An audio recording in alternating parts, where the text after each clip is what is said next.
n'est pas la première fois qu'une famille est séquestrée. J'ai eu peur qu'il me tue. Homejacking, comme on dit, cela s'est passé la nuit dernière. Un cambriolage chez une autre star la nuit dernière. Ce sont des gens qui sont ciblés parce qu'ils sont réputés avoir de l'argent, des biens.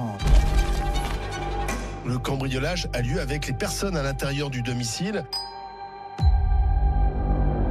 Et là, elle a à peine le temps de se retourner qu'il y a 3 mecs cagoulés, gantés. Là, il pointe son pistolet sur mon fils. C'est par cette violence que les malfaiteurs arrivent à se faire remettre de l'argent et des bijoux. Il y a séquestration, il y a parfois violence. Le mec me tabassait en fait. Il me tapait dessus comme si j'étais un morceau de viande. Des montres, des bijoux, des sacs de haute couture ont été volés. Ce sont des auteurs qui sont majoritairement mineurs. On a de la violence physique lorsque les personnes en face résistent. Une scène qui aura duré seulement quelques minutes.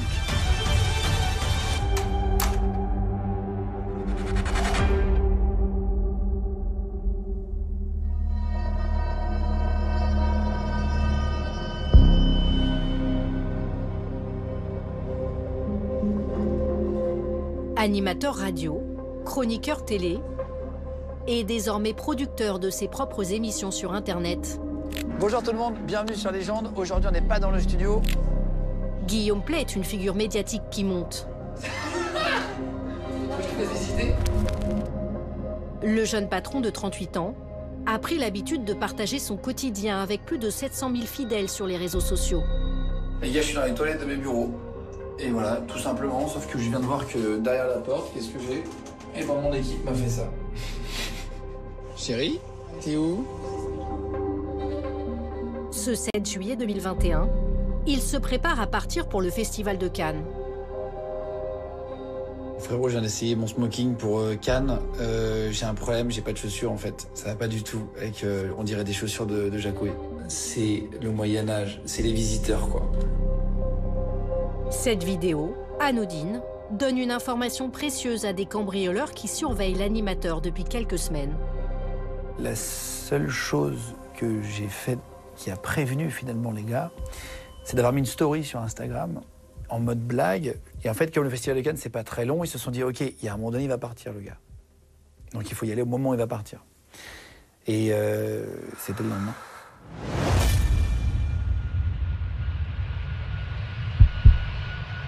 Au moment où l'avion de l'animateur décolle, il reçoit un message de sa femme.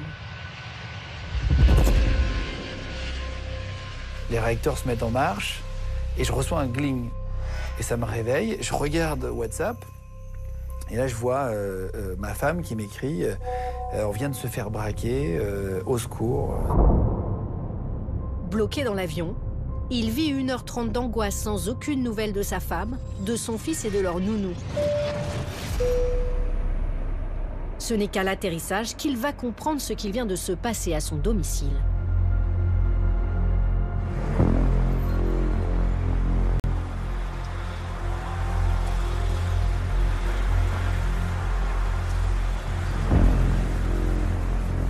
Ma nounou arrive comme tous les jours, parce qu'ils attendaient que la nounou arrive pour rentrer dans la maison. Ma femme prend son petit déjeuner, et d'un coup, elle entend clac, elle entend la porte, mais fort. Et elle n'a pas entendu s'ouvrir, elle entend claquer. Et là, elle a à peine le temps de se retourner qu'il y a 3 mecs cagoulés, gantés, et capuchés en plus par-dessus, donc ils voient rien. Très grand gabarit, très grosse voix.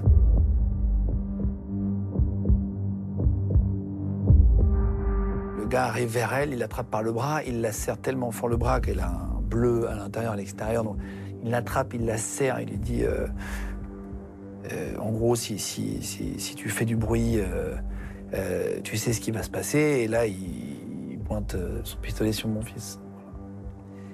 Et donc ça, c'est compliqué pour une maman. C'est des moments qu'elle n'oublie pas.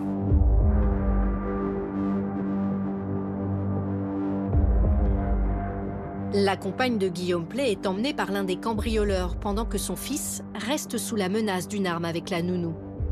Un mode opératoire fréquent. Incapable de protéger son enfant, la mère est obligée d'obéir. Pendant ces 11 minutes, un des auteurs tient, donc on joue la nounou et donc le bébé qui est sur son tapis d'éveil. Les deux autres fouillent la maison et l'un d'entre eux contraint Agathe, la compagne de Guillaume, à fouiller la chambre notamment, le sous-sol, à la recherche d'un coffre et à la recherche des montres. Elle a cru qu'il allait mourir parce qu'ils sont allés très fort. Comme ils ne trouvaient pas de coffre, ça les a rendus un peu fous, quoi. Et ils ont joué avec le chien du pistolet, en comptant sur la tête de ma femme. Voilà. Ce qui n'est pas facile, après. Elle se rappelle de ça beaucoup, en boucle, etc. Donc c'est quelque chose dont on ne se remet pas, en fait. Parce que là, tu te dis, OK, dans 3 secondes, je pars, et puis à mon fils, là, qu'est-ce qu'ils vont en faire, et tout ça. C'est quand même difficile pour une maman. Les homejackers repartent au bout de 11 minutes de terreur. Ils sont persuadés d'avoir trouvé ce qu'ils étaient venus chercher, une montre de grande valeur. Guillaume Pley lui culpabilise. S'est-il trop exposé sur les réseaux sociaux?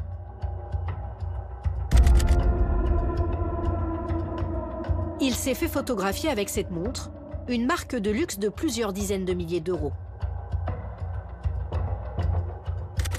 Elle a même été repérée par des sites de passionnés d'horlogerie qui ont révélé son prix, attisant la convoitise des cambrioleurs. Ironie du sort ce jour-là, Guillaume Pley portait sa montre à son poignet. Les 3 malfrats repartent sans le savoir, avec une copie de quelques centaines d'euros.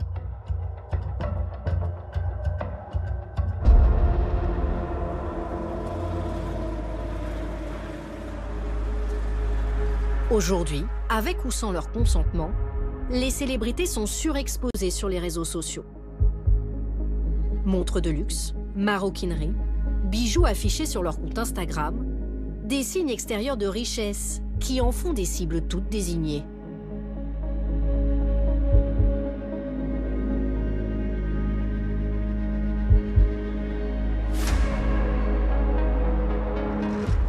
Homejacker les célébrités, c'est un phénomène qui n'est pas nouveau. En 2016, Kim Kardashian quitte Paris précipitamment. Des cambrioleurs ont ligoté la star planétaire et lui ont dérobé 9 millions d'euros. 5 ans plus tard, le couple Tapi affiche des visages tuméfiés après une agression violente dans leur résidence secondaire. J'ai vu au pied du lit un immense homme tout en noir, cagoulé. Et il a commencé donc à me donner des gifles tirées par les cheveux. Il ouvrait tous les tiroirs, tous les placards. Il y avait une haine dans leur façon de parler, de dire, de faire. Ta gueule! C'était pas tais-toi, c'était ta gueule! On sentait que on était quelqu'un à abattre.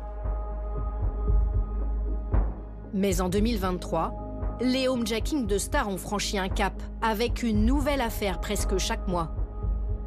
La chanteuse Vita, victime d'un homejacking, ça s'est passé hier matin à son domicile en région parisienne. L'artiste et ses proches n'ont pas subi de violence, ils sont choqués. La star aux 3 millions d'albums vendus a été séquestrée avec son mari et ses 3 enfants. Même scénario pour 2 gardiens du PSG, Gianluigi Donnarumma et Alexandre Letellier, ou l'animateur Bruno Guillon. Ils ont tous été braqués à leur domicile. La chanteuse Aya Nakamura était absente, mais son compagnon a été frappé dans leur habitation. D'autres ont été la cible de tentatives d'effraction avortées comme Nikos Aliagas ou la journaliste Anne-Sophie Lapix. De quoi créer une vraie psycho chez les célébrités. J'en ai eu encore hier soir au téléphone tard, suite au braquage de Vita, par exemple. Plein de gens qui habitent pas très loin qui commencent à s'inquiéter. Je pense que beaucoup de célébrités se sentent en danger en France aujourd'hui. Et preuve que ces affaires sont prises au sérieux par les autorités, c'est le préfet de police de Paris en personne, Laurent Nunez, qui nous reçoit pour évoquer ce phénomène. Ce sont des gens qui sont ciblés parce qu'ils sont réputés avoir de l'argent, des biens. Il suffit de suivre certains profils Facebook, Instagram. Enfin, on trouve énormément d'informations, à la fois sur les biens en possession des futures victimes, et puis évidemment sur les adresses et sur leur mode de vie. C'est une technique, évidemment, de pouvoir commettre ce homejacking en présence des occupants, permet souvent de leur demander des informations sur l'endroit où se trouvent les biens qui sont recherchés. Car l'auteur de homejacking s'intéresse à une certaine catégorie de biens en particulier, évidemment les biens qui sont les plus chers, qui ont la valeur la plus importante.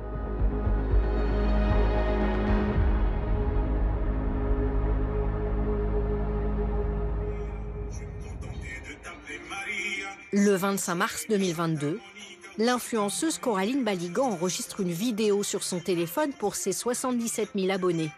La porte sonne. Un homme se fait passer pour un voisin. Elle ouvre et quelques secondes plus tard, un complice s'introduit dans l'appartement.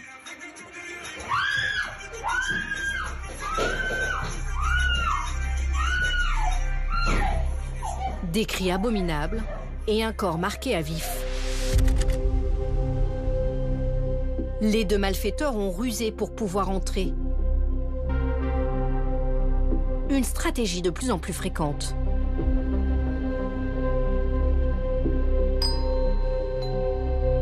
Cette autre vidéo est glaçante. Après avoir sonné à la porte d'un appartement du 16e arrondissement de la capitale, 3 hommes s'attaquent immédiatement à une femme présente sur les lieux, la nounou d'une petite fille de 8 mois. L'un des braqueurs la plaque au sol, tandis que ses 2 complices partent cambrioler l'appartement.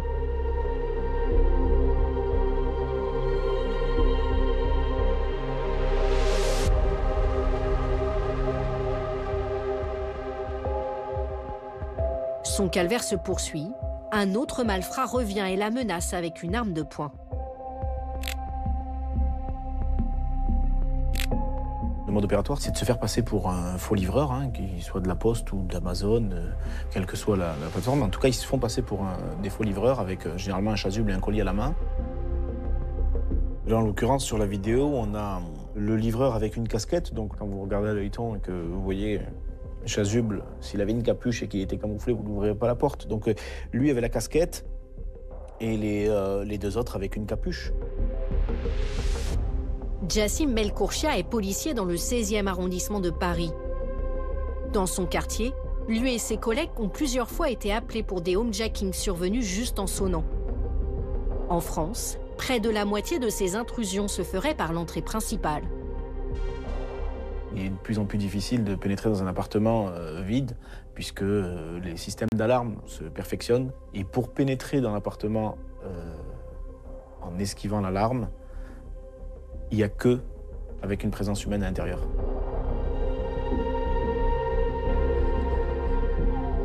Sur ceux qu'on a eu dernièrement sur le 16e arrondissement, il y a toujours eu des guetteurs en bas du bâtiment.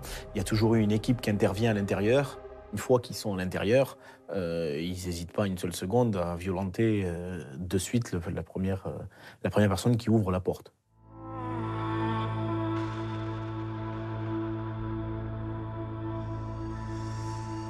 Qui sont ces homejackers qui n'hésitent plus à utiliser la violence pour parvenir à leur fin?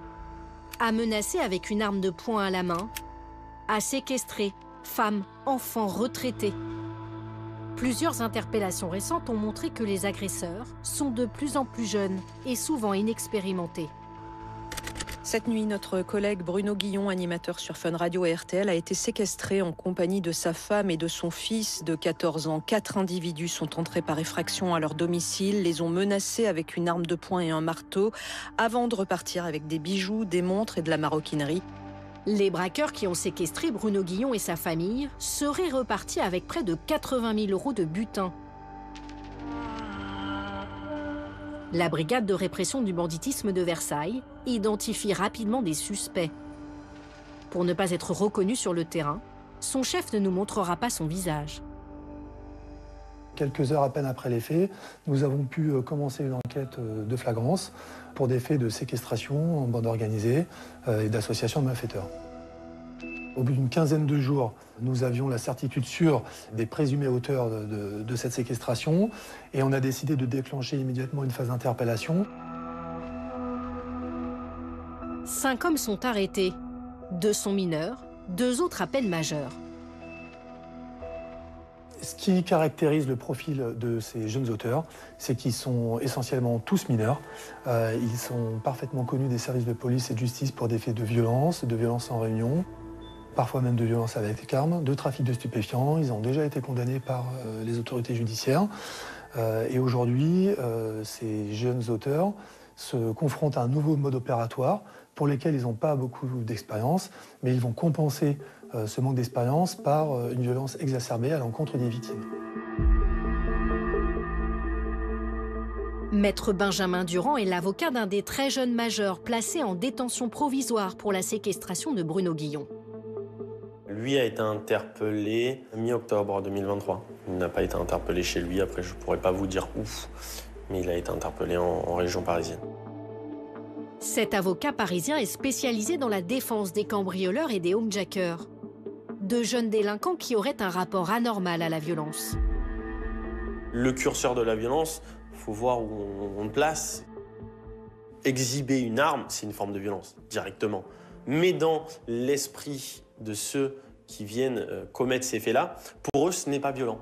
Et d'ailleurs, ils le disent souvent, on n'a commis aucune violence. Ça s'est très bien passé. On les a réveillés, on leur a demandé finalement de nous indiquer où ça s'est passé. Ça s'est très bien passé, il n'y a pas eu de violence. Donc parfois, même nous, on doit leur expliquer que ça, c'est de la violence.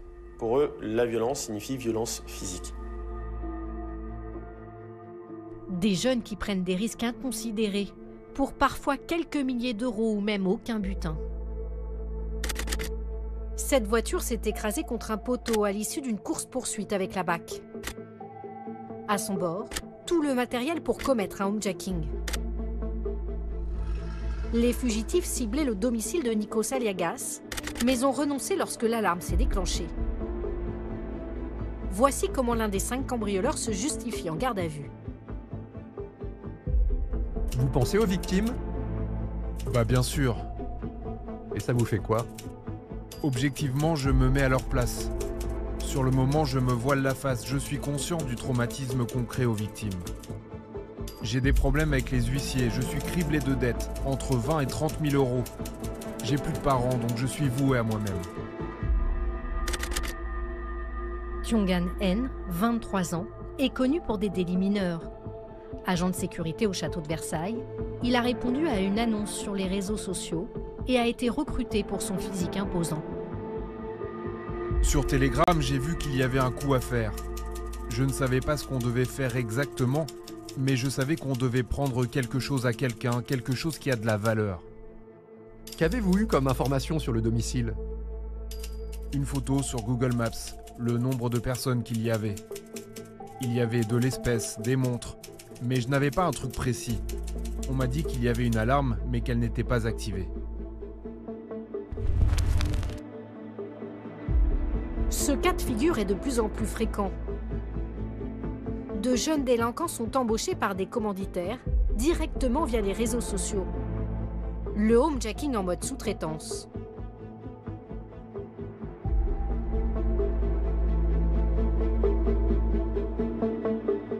Ils sont souvent recrutés par des grands frères issus de cités différentes qui sont eux-mêmes beaucoup plus connus des services de police et de justice. Le lien qui va se créer, c'est tout simplement l'appât du gain et la promesse pour ces jeunes-là qu'ils ne seront pas poursuivis par les autorités de police ni de justice parce qu'ils sont mineurs.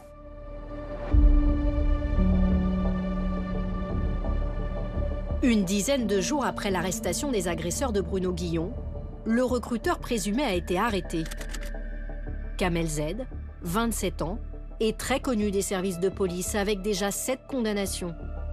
Il a même fait 5 ans de détention provisoire pour le meurtre d'un jeune de son quartier, pour lequel il sera finalement acquitté. Kamel Z aurait recruté ses complices dans les 18e, 19e ou 20e arrondissements de Paris, contre la promesse de quelques milliers d'euros pour faire le sale boulot. Des jeunes de cité qui ne se connaissent pas et qui ont généralement peu d'informations sur les braquages. Une manière de ne pas être trahis par ces recrues. Les donneurs d'ordre pensent ainsi rester hors d'atteinte des enquêteurs. Logiquement, ils ont déjà une certaine expérience du milieu du banditisme et des techniques policières. Ils pensent se mettre à l'abri justement des enquêtes et de leurs responsabilités pénales en utilisant des bandes de jeunes un peu moins expérimentés. Ce sont des gens qui sont foncièrement dangereux puisqu'ils n'hésitent pas à faire monter des personnes armées, c'est-à-dire armées de couteaux, armées de marteaux, parfois armées d'armes de poing, au domicile des victimes. Ce mode d'organisation permet aux recruteurs de multiplier les homejackings. Kamel Z n'est pas seulement mis en examen pour la séquestration de Bruno Guillon. Les policiers s'interrogent aussi pour une série de cambriolages, dont celui avorté chez l'ex-Miss France Sylvie Tellier. Pour ces attaques, les enquêteurs travaillent sur un autre type de complicité, ceux qui fournissent les informations aux cambrioleurs. Emplacement des coffres, alarmes, bijoux, ils sont souvent très bien informés. Mais par qui? Ça peut être des livreurs, ça peut être de la télésurveillance, ça peut être des banques en ligne, ça peut être des ouvriers, ça peut être des gens qui viennent refaire des jardins. À partir du moment où la notoriété arrive dans la sphère publique, ou en tout cas dans un réseau qui échappe à la victime, on peut élaborer tout un tas d'hypothèses. Et donc il est quand même assez compliqué de savoir exactement d'où viennent ces informations.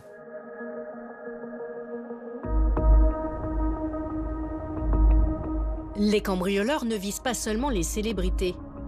Des Français beaucoup plus modestes sont ciblés. Profondément choqués, très peu ont accepté de nous parler. Bonjour madame, il est presque 3 h du matin et je n'arrive pas à dormir. C'est comme ça depuis notre entretien téléphonique. Les scènes tournent en boucle dans ma tête toute la nuit. Je suis désolée, mais je ne peux pas honorer le rendez-vous. Je ne m'en sens pas le courage. Toutes mes excuses, mais c'est trop dur pour moi et je veux oublier cette histoire. Ce n'est pas évident à partager ce que je ressens actuellement. Cette peur épouvantable des représailles qui ne cessent de me hanter. Je suis sous traitement pour cela et c'est encore très frais.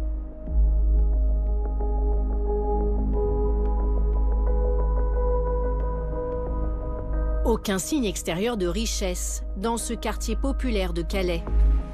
Mais ici aussi, des familles sont ciblées. Malgré le traumatisme, la famille Merlin est bien déterminée à fêter Noël. Une façon de se prouver qu'elle va mieux, même avec le souvenir de cette nuit terrifiante d'avril dernier. Je dormais dans le canapé avec ma fille et j'ai été réveillée en sursaut par un bruit. Donc je me suis levée pour aller voir d'où venait le bruit. J'ai contourné la table et en fait, quand je suis arrivée ici, je suis tombée nez à nez avec une personne, un masque blanc qui recouvre tout le visage, une capuche noire sur la tête et direct, il s'est mis à me frapper au visage. Je suis tellement tétanisée que je ne sens même pas les coups. Je n'ai pas mal, pourtant je sens le sang qui commence à couler, ça commence à gonfler sur ma joue. Il m'a frappé, il m'a demandé des sous et il est parti en courant. La peur s'est installée. Tous les soirs, je passais mon temps à la fenêtre à guetter si quelqu'un n'essayait pas de nouveau de rentrer dans la maison. Mon cerveau me disait, il faut surveiller. J'avais cette peur de dire, si je m'endors, il va se passer quelque chose. Et en fait, quand le jour se levait, je me sentais mieux parce que je me disais que le quartier allait commencer à se réveiller, à prendre vie. Un quotidien qui est vite devenu invivable pour Aurélie, son mari et leurs 3 enfants. Les psychologues conseillent aux patients qui le peuvent de quitter leur maison. C'est leur vie, c'est leur histoire, c'est l'endroit où ils peuvent, je dirais, être authentiques, un endroit où ils peuvent se reposer, un endroit où ils se retrouvent en famille, un endroit qui représente toute leur vie, leur intimité. Donc c'est quelqu'un qui rentre dans leur intimité. La victime, elle est marquée dans son esprit, elle sait que c'est là qu'a eu lieu le traumatisme et pour elle, pour repartir, pour se reconstruire, elle a besoin de tourner la page et donc de changer de domicile, bien souvent, oui. Dès qu'elles peuvent, elles le font. Aurélie a refusé de déménager. Elle a préféré se surprotéger pour rendre impossible toute intrusion. Donc sur toutes les fenêtres, on a installé des détecteurs d'ouverture et de coups. On a mis exactement la même chose sur la porte d'entrée.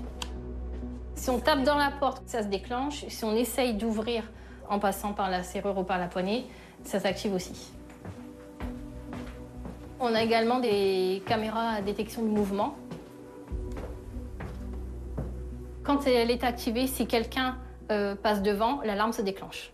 Quand on a installé le système d'alarme, le soir même, en fait, je me suis sentie en sécurité en me disant, si quelqu'un essaie de rentrer, on sera prévenu, on le saura. Et en fait, je pense que mon cerveau l'a très vite assimilé et j'ai dormi toute la nuit. L'installation a coûté 600 € et près de 40 € d'abonnement mensuel. Un budget conséquent pour une famille aux revenus modestes.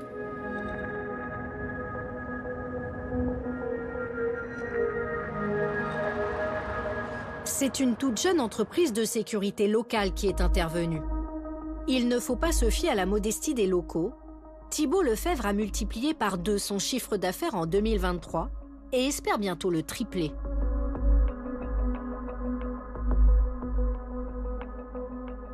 Depuis janvier 2023, c'est une explosion absolue, ça marche vraiment très très bien. Le renfort de la publicité sur les réseaux sociaux joue évidemment, mais aussi l'augmentation des cambriolages sur notre secteur. On se rend compte qu'en ce moment, il y en a énormément. Alors oui, le malheur des uns fait le bonheur des autres, je suis d'accord sur ce principe-là, et c'est effectivement quelque chose que je dis librement au quotidien. Chez lui, il faut débourser en moyenne près de 1 500 € pour une installation complète. Dans le pack de base, vous allez avoir une centrale, donc c'est le panel qui est là au milieu.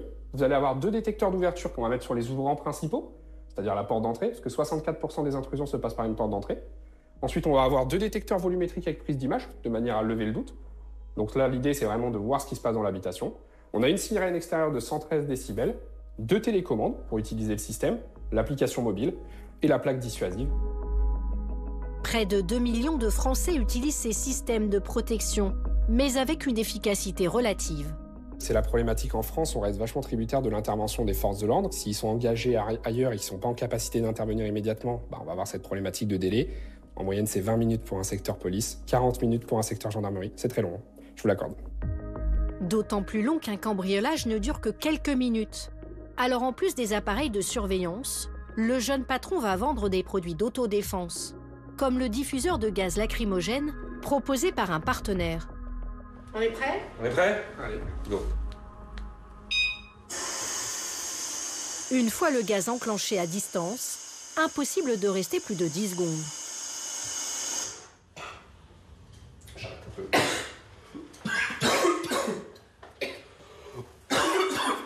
Vous pouvez sortir, vous êtes obligés. Ça va être pire en venant. Après. Obligé de la faire. Voilà, donc là, concrètement, les alarmes sonnent. 10, 15, 20 secondes de délai de sécurité. Ça déclenche. Okay. Le voleur tousse, il pleure. Il est obligé de sortir. Ça nous prend tout au niveau du nez, au niveau de la gorge. C'est le but. Les yeux pleurent. Voilà. Effectivement, moi j'ai testé. On ne peut pas rester plus de 10 secondes, 15 secondes. Non. Et là, on est sur du gaz CS, fabriqué en France, aux normes françaises. L'installation de gaz censée faire fuir les cambrioleurs coûte près de 500 €.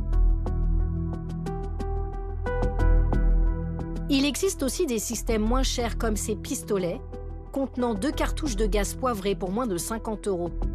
Lucas Proutot, expert en sécurité, l'a testé récemment. Je vous cache pas que j'appréhende, apparemment ça fait très mal. Anthony, tu vas me tirer idéalement sous le torse. Si t'arrives à viser, on va voir l'effet que ça fait. 1, 3. Salaud, t'as tiré sur la tête. Ah ben, je suis obligé de viser vers le bas, c'est monté avec la pression. Je peux pas ouvrir les yeux. Bon, on est neutralisé net, hein. Quelle est l'efficacité de ces systèmes d'autodéfense? Les autorités, elles, préconisent de ne pas s'opposer aux agresseurs. C'est du choix de la personne, après on peut choisir de se laisser faire. Hein. C'est une option. Encore faut-il avoir quelque chose à leur donner, si on parle bien du homejacking. Je reprends souvent l'exemple à Bernard Tapie, par exemple, hein, qui n'avait rien dans le coffre. Les voleurs ne l'ont pas cru. Malheureusement, il l'a payé très cher. Donc après, oui, on peut avoir l'option de se laisser faire, tout à fait. Au-delà de ces questions d'autodéfense, ces attaques deviennent aussi une question politique. Sceaux, ville cossue des Hauts-de-Seine, 20 000 habitants, 105 cambriolages l'an dernier et l'un des taux les plus élevés du département. Vous ne verrez rien de la maison de ce retraité. Il a été cambriolé à 2 reprises. Les voleurs n'ont jamais été retrouvés. Il craint des représailles. Ils nous ont plaqués au sol. Ils ont été plus violents avec mon épouse qu'avec moi-même. Et ils étaient brutaux. C'est une agression importante, physique. Ils ont poussé la porte, ils se sont jetés sur nous. C'est un viol psychique. Depuis, il a surprotégé son pavillon. Mais il en veut à la municipalité de ne pas investir suffisamment pour assurer la sécurité de son quartier.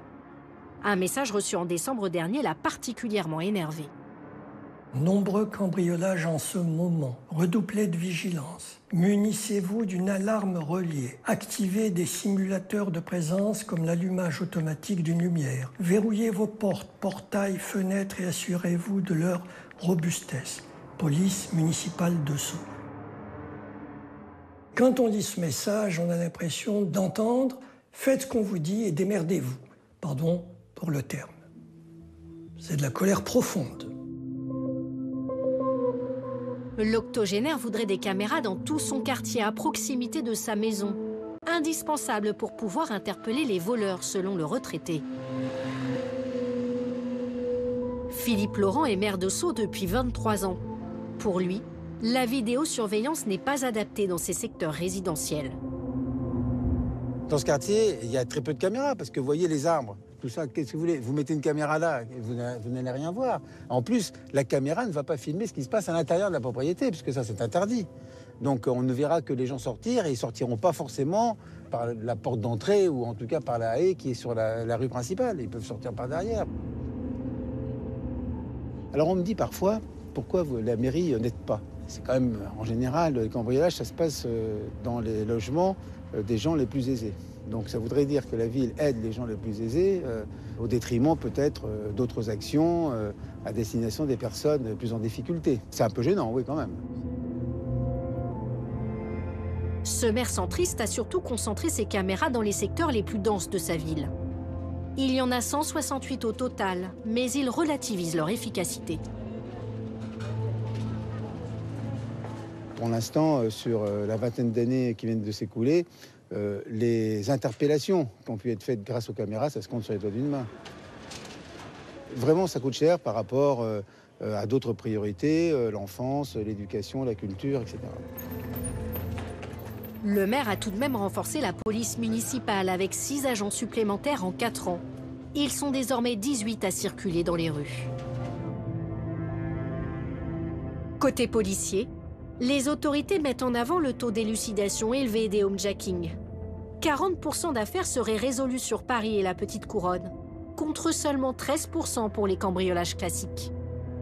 Pour les homejacking, le taux est beaucoup plus élevé parce que, compte tenu de la violence avec laquelle sont commises les agressions, évidemment, nous mettons en place des moyens d'investigation renforcés. Par exemple, ici à la préfecture de police, c'est souvent la direction de la police judiciaire qui est en charge. Donc nous retrouvons souvent les auteurs.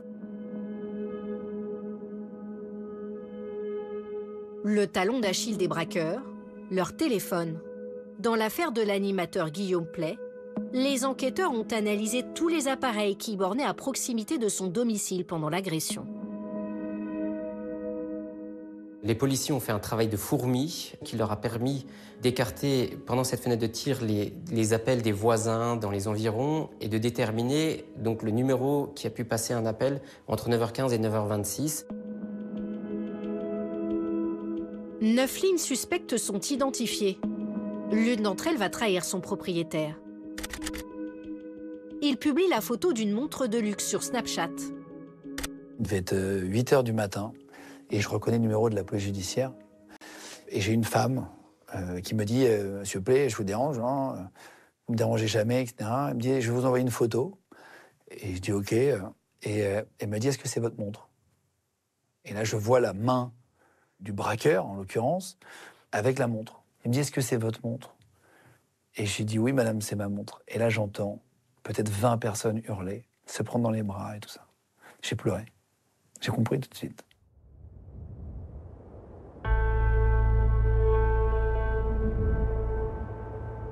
Les braqueurs ont écopé de peines de 7 à 9 ans de prison en première instance. Ce matin de janvier 2024, Guillaume Play est de retour devant la justice pour leur procès en appel. Sa femme a refusé d'être à nouveau confrontée à ses agresseurs. Elle n'était pas bien, elle a mal dormi encore. Je lui ai demandé si elle voulait venir, si elle se sentait. Elle dit vraiment pas. Ah non, non, de toute façon ça se voyait. C'est une semaine que c'était impossible qu'elle soit là. Les prévenus n'ont jamais reconnu les faits. On va espérer que peut-être aujourd'hui, enfin, ils viennent dire la vérité et qu'ils reconnaissent les faits.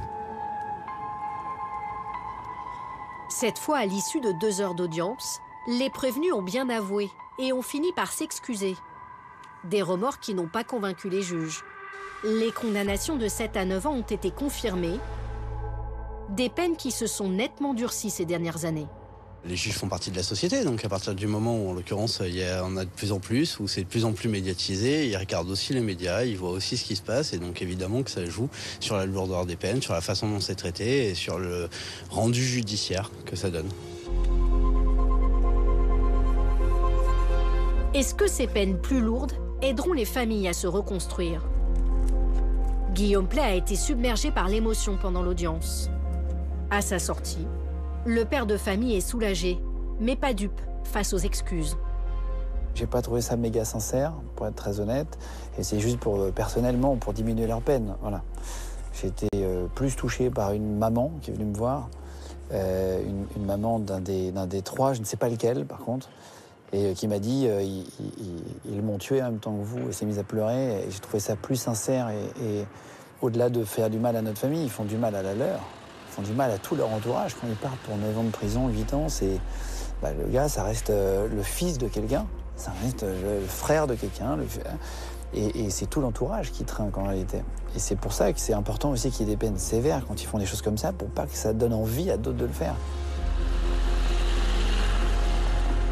Je pense que le chapitre va commencer à se refermer à partir d'aujourd'hui. Et il faudra du temps, et il faut du temps. Ça continuera pour ma femme de refermer à triple tour la serrure quand on rentre, etc. Ça, c'est des réflexes qu'elle ne perdra jamais, je pense.